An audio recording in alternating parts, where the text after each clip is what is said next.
নমস্কার। কিভাবে কাসের ডালের বড়া বানাতে হয় দেখুন আপনারা। আমি এখানে ডাল ভিজিয়ে রেখেছি 1 ঘন্টা। এখন এই ডালটাকে মিক্সিতে করে বেটে নেব, তার সাথে রসুন দিয়ে দেব। আমি 2 মিনিট পর ফিরে আসছি।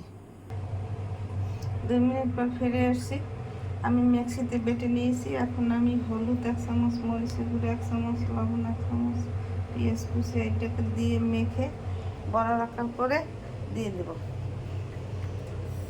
আমি চুলা ধরিয়ে দিলাম, চুলায় কড়াই দিয়ে দিলাম। কড়াই গরম হয়ে গেছে, তেল দিয়ে দেব।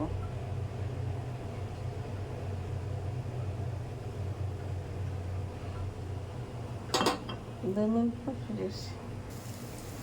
2 মিনিট পর ফিরে এসছি। আমি বড়ার আকার দিয়ে নিচ্ছি, এখন ফিরিয়ে দেব।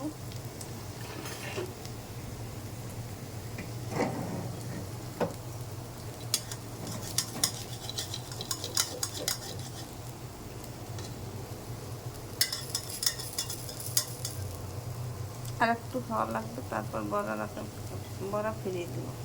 2 মিনিট পর ফিরে এসছি। 2 মিনিট পর ফিরে এসছি। আমার কলের ডালের বড়া ভাজা হয়ে গেছে। এইভাবে আপনারা বড়া তৈরি করে খেয়ে দেখবেন, ঘরে বানিয়ে। এটা অনেক সুস্বাদু।